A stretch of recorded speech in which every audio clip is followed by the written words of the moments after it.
Patriots fans, the search is over. Bill O'Brien is your new offensive coordinator. Did they get the right guy? Stick around. You're about to be locked into the Locked On Patriots podcast. You are Locked On Patriots, your daily New England Patriots podcast.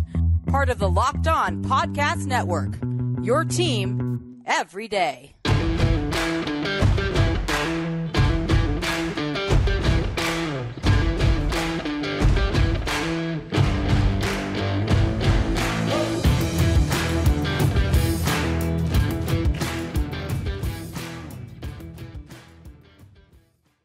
Hello to all of you Foxboro faithful. Thank you once again for making Locked On Patriots a daily part of your New England Patriots coverage and also your first listen every day. Remember, Locked On Patriots is free and available on all platforms, including YouTube. So smash that subscribe button, download, subscribe to, follow Locked On Patriots wherever you get your podcasts. I'm your host, Mike Debate, and I cover your New England Patriots for Patriots Country of Sports Illustrated. So reach out to me. Let me know what's on your mind on the Bird app at MDABATENFL. And while you're out there showing some love to the Twitterverse, please be sure to follow the Locked On Patriots account as well at LO_Patriots. Today's episode brought to you by FanDuel Sportsbook, official sportsbook of the NFL. Make every moment more. Visit FanDuel.com/LockedOn today to get started. That's fans. Bill O'Brien is back in the Foxboro fold. He has agreed to return to the organization. Reported first thing this morning by ESPN's Adam Schefter, just 1 week removed from the Patriots issuing that infamous press release to announce their intention to begin interviewing prospective candidates. O'Brien became one of the most, if not the most high-profile name linked to that vacancy. And today, he returns to the Foxboro fold. As early as last Tuesday, we started to hear rumors that he was going to be the front runner, corroborating multiple reports that he was the fan favorite, not just the fan favorite, but also the favorite of several influential voices throughout the organization. I think we probably all know who they're talking about there, but Bill O'Brien comes in with an awful lot of excitement. And look, it's not a perfect hire, folks. There are a lot that remember his recent struggles as both head coach and general manager of the Houston Texans, but I think he's the right hire for these New England Patriots right now. Very accomplished offensive coach. In addition to his time with the Patriots, the Texans, and the Alabama Crimson Tide, don't forget, 2 successful seasons at the helm of Penn State. Definitely someone that can come in and command respect right from the get-go. Second tour of duty for Bill O'Brien here in New England, 2007 to 2011. He was the person that helped to navigate a Patriots offense, which really accentuated the strengths of the quarterback that they have under center right now, Mac Jones. And for that matter, Bailey Zappi could really succeed in this system as well. Ball protection, efficient running, spreading the ball to multiple pass catchers, and a fearsome 2 tight end set of Rob Gronkowski and Aaron Hernandez that might be a precursor to the way the Patriots might use their current tight end tandem of Hunter Henry and Jonnu Smith. Folks, we're going to save that one for tomorrow. You know it's Wednesday. You know who's joining me. The Countess of Class herself can't wait to talk about this subject and more. So we'll talk a little bit more tight endage tomorrow. But at this point, Bill O'Brien is exciting because he possesses the familiarity with the offensive system designed to accentuate Mac Jones's qualities. Spent the last pair of seasons, Alabama's offensive coordinator under Nick Saban, helped to learn the offense by some of the pointers that Mac was giving him as Mac was heading to the NFL. Subsequently got drafted by the Patriots. So a lot of full circle in this hire for the New England Patriots. I love this move for them at this point in time. And right now, with Bill O'Brien coming into town, you have to wonder what this is going to mean for the Patriots offense. It's got a tall task ahead of him, folks. Really notable regression from the Pats offense in all aspects, not just with Mac, but really I think their output all around. 7th worst in total yards while scoring only 21.4 points per game. That is good enough for 17th in the NFL. It's not going to get it done this time. And look, a lot of it was indeed due to coaching. Matt Patricia, Joe Judge, knowledgeable football minds, just not the right fit in this position. And Matt Patricia looked in over his head calling offensive plays. That's something that you're going to have to fix with Mac Jones in the house. And I think the Patriots are going to be able to do that. You get a guy in here that is not going to tolerate some of the disconnect that we saw between coach and quarterback this year. That's going to automatically eliminate those expletive laden frustrations that you saw on the sidelines. It's going to put these two in the same room, and it's going to allow them to grow as coach and quarterback. And I think Bill O'Brien is the right hire for that. He beats out a lot of qualified candidates, guys like Nick Caley, who is the current tight ends coach for the Patriots, Keenan McCardell, who I heard really made a great impression in his interview, Sean Jefferson, former Patriots receiver, he impressed, and Adrian Clem, interesting on this one, folks, really made an impression on the people that he interviewed with last week, not just Bill Belichick, but also the Patriots brass. We're hearing from Sports Illustrated's Albert Breer that he might be in the mix to come in to interview again, potentially for the offensive line coach. He's been doing a great job of coaching the offensive line for the University of Oregon Ducks the last couple of years. Clem is a former Patriot as well. You know the Pats love to come full circle. This would be a great story as well. So keep an ear and an eye out on that one. We'll do that here on Locked On Patriots. But bottom line, folks, it is all about Bill O'Brien back in the house. And we're not done discussing that yet, because here today, joining me in just a moment, is going to be Tyler Lamb, Director of Stadium Rant, Director of Editorial Operations at Stadium Rant. He's going to come in and lend his expertise on the subject, talking all things New England Patriots, hiring of Bill O'Brien, impact on Mac Jones, and even some interesting theories he has on how it could impact the wide receiver room. Folks, you're going to want to stick around. Stay right here locked into Locked On Patriots, and we'll continue to bring you all the latest on the Bill O'Brien hiring when this episode continues in just a moment. But first, the NFL playoffs are here, and we're really excited about our new sports betting partner for Locked On, because they're the #1 sports book in America. That's right, folks, FanDuel. And if you're new to FanDuel, that's even better. They have so many great features that make betting on sports not only fun, but easy. New customers, if you join today, you can get started with a $150 in free bets. That's guaranteed when you place your first $5 bet. Just sign up at FanDuel.com/lockedon. FanDuel has all your favorite bets, from the money line to the point spreads to the player props. Plus, you even combine your bets for a chance at a bigger payout with the same game parlay.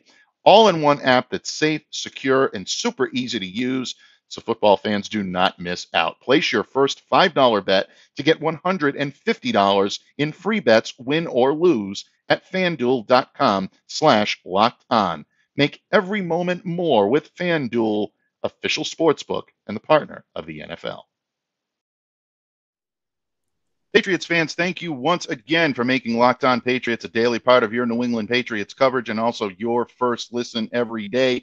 Remember, Locked On Patriots, free and available all platforms, including YouTube. And also, if you've made us your first listen, please make your second listen our good friends over at Locked On NFL, also available wherever you get your podcasts. Pats fans, joining me here today is a good friend of the program. He is the Director of Editorial Operations of Stadium Rant, covering all things Boston sports, including your New England Patriots. My honor and privilege today to welcome back Tyler Lamb to the pod. Tyler, the big story of the day, I said to open the show today, Bill O'Brien, the Patriots have their man. He is back in the Foxboro fold, bringing him back for a second tour of duty as offensive coordinator. Tyler, the fan base is excited. We want to know, though, what you are thinking. Tell us why this was either the right hire or the wrong hire for the New England Patriots. So I'll let the cat out of the bag early and say this was the right hire for me. This was the right hire for me. I mean, for those of you who do follow me on Twitter, I changed my handle to Fire Matt Patricia not long ago. So this is a great day. This is similar to the day when Mac Jones was named the starter and they just cut Cam Newton, and I was like jumping up and down in my house, just like yelling. So I did that a little bit this morning. I kind of double taked. Very happy. He's not the best offensive coordinator in the world. He's not. I'll say that like right off rip. Like he does have some issues, but what he can do is lead an offense. Like he took, what was it? I'm pretty sure Brock Osweiler he won a division with Brock Osweiler When Deshaun Watson was there, I mean, he helped them get to 2 Pro Bowls. When the Pro Bowl was like actually meant something. So first of all, anything's better than Matt Patricia, but he was probably my highest candidate on my list. I kind of like Charlie Weiss just because, I mean, if you wanted to go retrend, maybe like he was saying something a couple weeks back about wanting to get back into coaching. So that was a dark horse candidate I had. But other than that, Bill O'Brien was definitely the right choice. He has the Alabama ties. A lot of people say he coached Mac Jones. Mac Jones coached him more of the playbook. Like they never played together, but they do have a working relationship and they are more in sync. Last year, like we could almost tell in the preseason and camp, and as soon as we got there, something felt kind of off.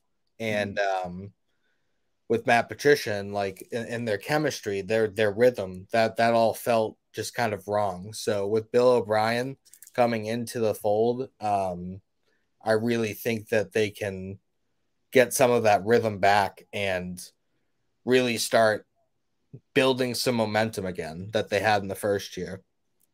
Yeah, without question. I mean, look, Bill O'Brien is coming in with an awful lot of pedigree, a former NFL head coach.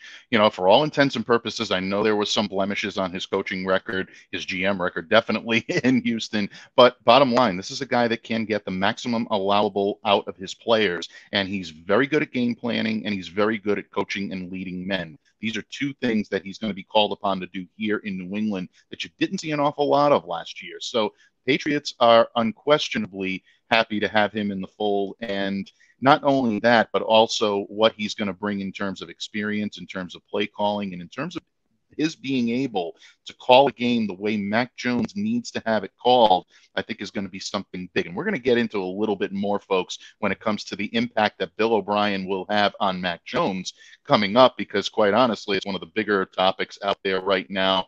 Kind of deserves its own segment, if you don't mind me saying so. And I know Tyler agrees with me. But Tyler, you and I were talking a little bit offline before we actually started to record here today about the ripple effect that Bill O'Brien could have when it comes to not only maybe enticing other offensive players now to come here, be able to play under a system they know can accentuate their strengths.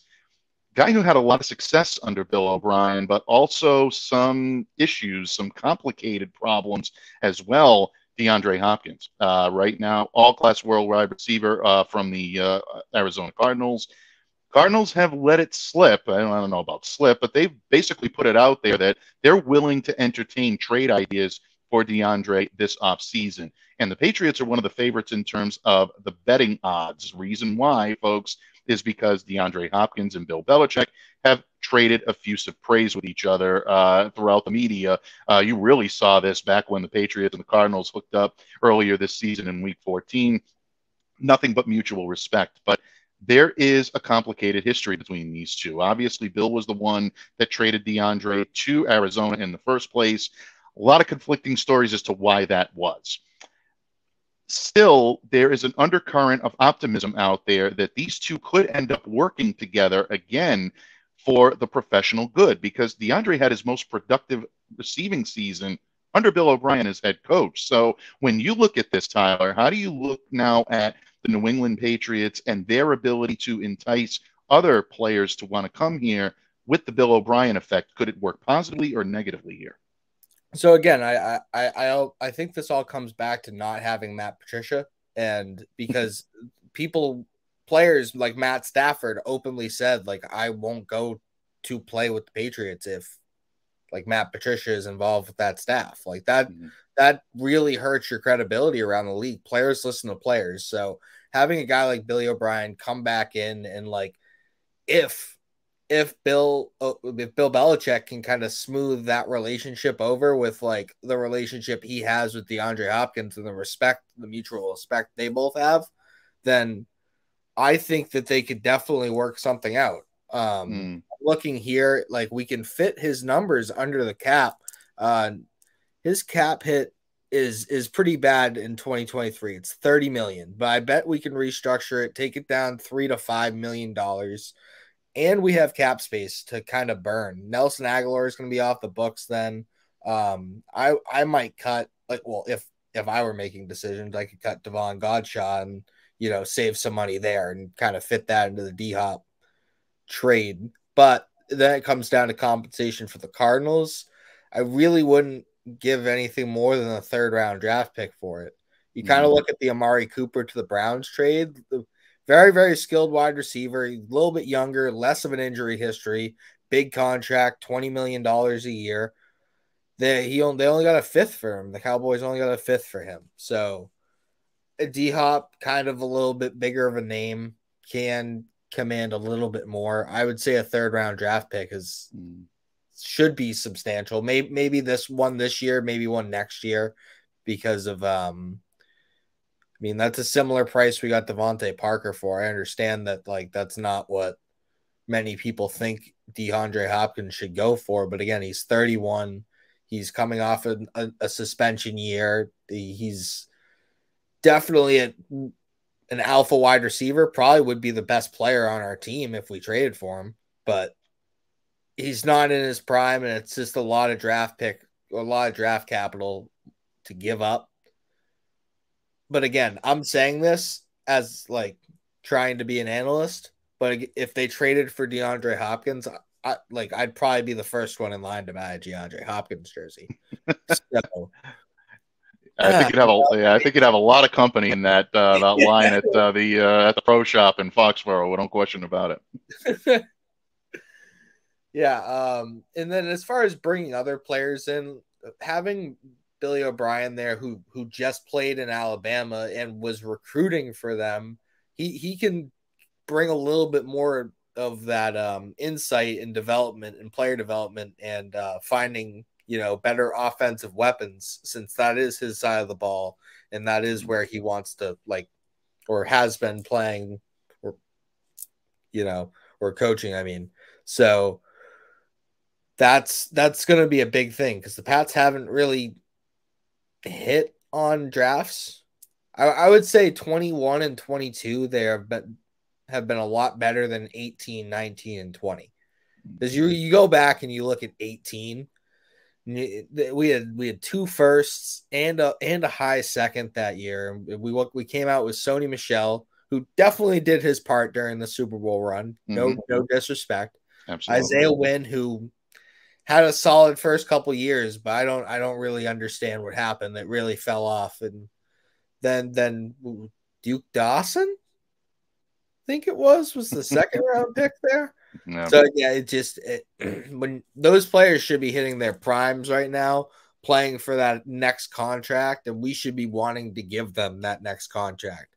And that's part of the issue why we're a little behind on some roster developments. But I think a good scheme and a solid coach who knows what he's doing with play calling, that gets this team, the same team we have, at least one more win in the season, I would say. Minimum. Yeah, I think that's an accurate assessment in terms of the impact that a guy like DeAndre Hopkins coming to this offense, coming to the aid, you might as well say, of Mac Jones, in giving him a solid perimeter threat that really is a wide receiver that opposing teams have to game plan for. We heard Ty Law say something similar earlier this week regarding that, is that the Patriots don't have anybody in that room that you're game planning against. Defensive backs are not coming in afraid of anyone in that pass catching room. Patriots have some very good pass catchers on this team, folks. We've said it several times here on Locked On Patriots. We've talked about Devontae Parker. We've talked about Jacoby Myers, who is an unrestricted free agent, but a lot of people are expressing optimism and trying to bring him back. I, for one, would love to see Jacoby come back to the fold for 2023 and beyond in New England. But having that guy that can, quote unquote, take the top off the defense is something the Patriots haven't had in quite some time. And even though DeAndre's speed has slipped a little bit as he's aged, this is still a guy that can go up, make contested catches. He can pretty much do it all that you'll ask for. And he has success under Bill O'Brien. There is that specter of difficulty that hangs over this. And that is one thing that I know a lot of people will continue to push. Obviously, there were issues really back to the 2018 season when an ankle injury forced him to miss practice time. Hopkins pointed out that the injury did not sideline him from any games. That is absolutely correct. And he's saying that maybe there was, or there's been rumors, I should say, that there was animosity between he and O'Brien during that period. Both sides have diffused that, but there have been other sides that have pushed it and said, no, this is exactly what happened. We do know that DeAndre has gone on record to say that he really didn't consider having a relationship with Bill O'Brien, positively or negatively. It was simply just show up, go to work, do what you need to do, and that was it. And in that 2018 season that was in question, DeAndre actually had his best season of his career that year, 115 receptions, 1,572 yards. So if you add a guy with that type of prowess, I know he's probably not going to see those numbers again, but he's still capable of putting up a lot. Still was by far the Cardinals' best receiver this year, and that's having missed 6 games due to a suspension. You know he's going to want to come to wherever team that he goes to if he does, in fact, leave Arizona and make a positive impact. He's got a relationship there with Bill, so we'll see what happens there. Tyler, it's always fun, always great when we get to talk about new hires. We get to talk about new beginnings in New England. But if we're being honest, my friend, really the white elephant in the room is what everybody's talking about. What does Bill O'Brien's hiring mean for Mac Jones? Tyler and I are going to dissect that question in just a moment when this episode of the Locked On Patriots podcast continues. Patriots fans, Tyler Lamb of Stadium Rant joins me here today. We're talking everything related to the big news of the day on Tuesday. Bill O'Brien back in the fold in Foxboro. He is your new offensive coordinator.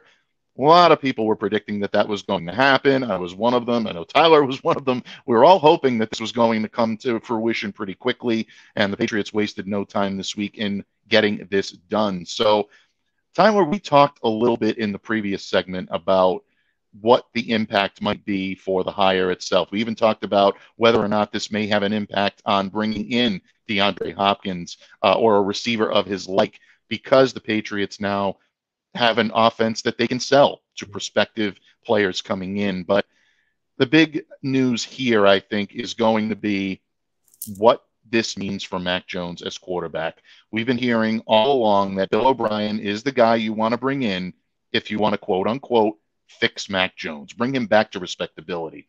In your opinion, when you look at this hire, look at the season Mac had in 2021, look at the regression that he had in 2022, what does this mean for his output in 2023? So a lot of people I'm seeing on social media and a lot of fans are saying that Mac's not the guy, and talk radio, Felger and Maz, all that stuff. So I understand like some of that, but it's really hard for him to be. He's not the type of quarterback. He's not Josh Allen. He's not Superman. That's not his game. He is a fast processor. He can make all the throws, but he needs to be protected, and he needs people to be open and relied upon, and he needs his offense to be well coordinated. Those are all things that weren't happening last year, that happened during the first year, and everybody in the first year was pretty high on Mac. I know the end of the first season wasn't that great. He played some tougher defenses. They had some more film on him, but then you basically take all it. I understand he's not Trevor Lawrence, but like kind of akin it to Trevor Lawrence's 2 seasons. His first season, you kind of throw away because he had a garbage coaching staff. Didn't really learn anything that first season. So now he comes in with a real coaching staff and makes the playoffs and looks pretty good throughout the most of the season. Looks like the quarterback they drafted, right? So flip that for Mac Jones. He had a real coordinator, a real coaching staff the first year, and he looked pretty good. He looked like the guy we drafted, the billable guy we drafted at 15. Mm-hmm. Then you change all that, you take away his healthy coaching staff, and then he looked as good as he could look under those circumstances. I mean, he did miss some throws, but then he felt jittery. He didn't feel like he could trust his pocket. He didn't feel like he could trust his play calling. I read an article written by Matt Castle, I think it was 2 weeks ago. And he said the most underrated thing that a quarterback and a coordinator have It's not about play calling. It's not about play design. It's about chemistry. It's about being in rhythm and being in like lock and step, walking in the same rhythm. You know, you have the same heartbeat essentially. There's a call on second down. They're looking at the offense. They think the same thing is going to happen. Essentially, they want to do the same thing. That wasn't happening last year. It was happening more in the first year, and I think it will happen more with Bill O'Brien. He's going to run more out the shotgun, spread, quick passes, get it out quickly, more like we saw what Joe Burrow did to the Bills. Like, hit his back foot, there'd be a dude open because of the way the routes are situated and the offense is coordinated, and it'd be an easy read. Understandable that those skill players are better than ours, but you need one of these three things to help your quarterback. You either need a number one weapon who can beat defenses and make your quarterback like a escape route or like a blanket, and that, or you need a really, really good scheme that can scheme out all of your inadequate players or average players and make everything work like the 49ers did for a long time. Now they have great players, and look how that offense hums. And the third thing you could do is have really, really, really strong protection. And he didn't really have any of those things this year. So I think this is going to change pretty much everything. It's going to go back to the first season. Like, we won 10 games. I think the roster is better than it was 2 years ago. And we have another top 15 pick. I think they're going to trade down, but which would be fine. They need more things. So take more shots at the, at the pie. But I just, they're going to run more spread shotgun concepts, and they're also going to run more deep play action balls and use their speed like Tyquan Thornton. Like, very good point. He can utilize our offense. Like Jonnu Smith, watch out for a breakout Jonnu Smith season. Just because like he understands more about how to maximize an offensive skill set than a Matt Patricia does, because he's coached offense his entire career. It's almost like this was like, something they were supposed to do. This is the one thing done that in a long time that it's like, oh, they should do this. Well, they did it with Mac Jones. It worked out. They did it with Christian Barmore. It worked out. They did it with Billy O'Brien. It should work out. There's also 3 Alabama guys again.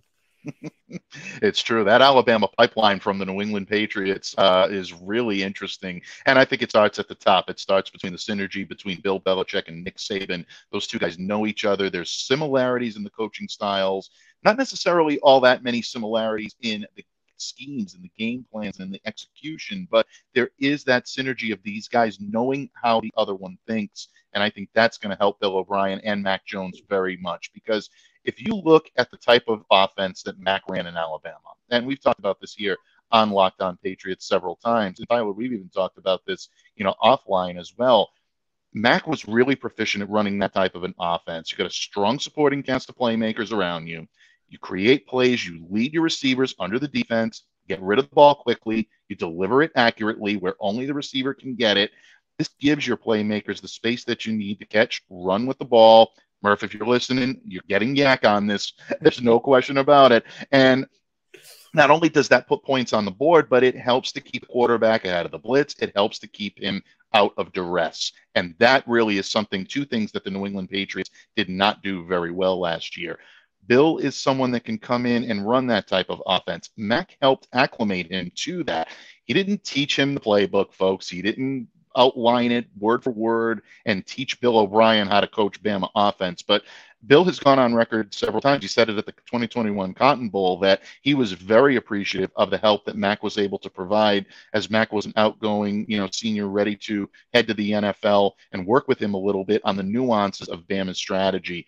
This, to me, is the key right here for the impact that this can have, because if Mac Jones is able to take to this type of coaching, that's really going to elevate his game.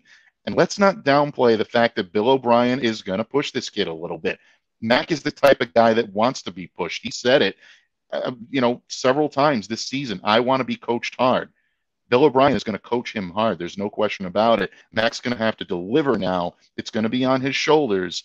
the right coach is put in place. Now let's see what he can do with it. And I think that at that point, it's going to make for an interesting season, and I think a more exciting season for the Patriots coming up in 2023. Tyler, when it comes to Mac, any parting thoughts that you have in terms of what this means coming up for this year, beyond? Any concerns that you may have with this pairing, or are we looking at something that really could be the beginning of a beautiful friendship here? So I do. My only problem with Bill O'Brien is sometimes he likes to abandon the run. Hmm. But if we are hitting on our short route concepts, isn't that like an extension of the run game? So I'm really not all that worried about it. If Mhm. as long as we're not calling a screen pass on every first down or 2nd and 10 and or the swing route that would get batted down because everybody's playing in the box. Like you can't be that predictable. There needs to be balance on offense. And Right. like you were saying, moving the ball down the field, matriculating it, keeping the offense on the field, keeping drives alive. These are things that Bill O'Brien can do. That also keeps your defense off the field. A big Right. problem with what I thought with our defense is some of these games against really good offenses, they would get or against really good defenses against our offense, we wouldn't move the ball, and then their offense would have 40 minutes of time in possession, Mm. and the defense was just gassed by the end of the game. They can't make Mhm. every single play. So again, offense helps defense. This is just I think it's gonna be a Right. much better team. I think this equates to maybe 2.5 more wins just on Mhm. Bill O'Brien. Don't even touch the roster yet. And I have a little dark horse like trade candidate, maybe. Mm. So I think that they could go after Jerry Jeudy because the Broncos want Sean Payton. Mhm. The Saints, they need draft picks. They have no draft capital. Can't take players. They're Mhm. minus $73 million in cap space right now, which Mhm. is just I don't even understand how that happens, but it's okay. We can let Miguel Benzon handle that one. I don't understand how that happened. Shout out to you and how you figure all that out because it's insane. He is the best in the business. He Yes, he truly is. is. Yep. Yes, he No. is. Yeah. No. Um, but yeah, so Jerry Jeudy, the Broncos, they need draft picks to send to the Saints for Sean Payton because the Saints are looking for a John Gruden type deal. Mhm. And if you remember, it was 2 firsts, 2 seconds, and $8 million in cash. And the Broncos just don't have that after trading for Russell Wilson. Mhm. They have some of it, but if the Russell Wilson contract that they gave him is going to start taking into effect, Jerry Judy's going to want to have to get paid within the next year. So that they need draft picks. They might not be able to Mhm. pay him. If New England trades back from 14, they move to like the mid 20s. They get an extra second round pick. You move the 20th pick over to Denver. You get Jerry Jeudy in here. You extend him with you give him a 4-year like Deontay or not Deontay. Give him like a Terry McLaurin type deal. You know what I Mhm. mean? 4 for like Right. 15, and there you go. You got 23-year-old in his prime. You signed Jacoby Myers back. Kendrick Bourne, Devontae Parker, Tyquan Thornton. That's a good receiving core, I think. Yeah, it is. It absolutely is. And now we've got another one to pile on to Miguel's list. Miguel, if you're listening, want a little Jerry Jeudy breakdown? Miguel has some of the best breakdowns in the business. He joined me a couple of weeks ago here to break down everything regarding the financials on a DeAndre Hopkins deal. Definitely, I think our listeners and all Patriots fans will be really interested and will remember where we heard it. Absolutely, Tyler. And I think you bring a great point up. And, from your lips to the football god's ears at this point, Patriots definitely need help in pass catching, and he'd be a welcome addition to the New England Patriots without question. So I thank you today for joining me and taking time out of your busy schedule to join me here on Locked On Patriots. Before I let you go, my friend, please let everyone know where they can find you, where they can absorb the great work that you do each and every day. The floor is yours, my friend. So yeah, you can follow me on Twitter at Lamb4752, and you can follow Stadium Rant at Stadium Rant HQ. All of my work is at stadiumrant.com. You can just type in Tyler Lamb and all my articles will come up, and I'm talking about pretty much everything now: Patriots, gambling, all sorts of other NFL topics, other teams, like anything. I'm trying to expand a little bit. So whatever you got sports wise, I can talk about it. Absolutely, folks. And again, highly recommended. And Tyler, we're definitely going to have you back here on Locked On Patriots as the draft approaches, as we start to look for combine season, free agency, you name it. We're going to continue to cover it here on Locked On Patriots. And Tyler will continue to be a regular. So, folks, in the meantime, please do not hesitate to follow Locked On Patriots. Subscribe wherever you get your podcasts. Smash that subscribe button on YouTube as well. Thank you all for taking us over the 1,000 subscriber plateau. Definitely excited about that, and the best is yet to come as we continue our journey into the off season. Folks, on behalf of my good friend Tyler Lamb of Stadium Rant, thank you for taking time out of your busy schedule to join us here today on Locked On Patriots. Once again, if you've made us your first listen, make your second listen our good friends over at Locked On NFL. All the stories that you need. We're probably going to be breaking down this one with regard to the Patriots and Bill O'Brien, so definitely be sure to check them out wherever you get your podcasts. On behalf of Tyler Lamb, I'm Mike Debate. Stay safe, stay well, be the change you wish to see in the world. Have a great day, everyone.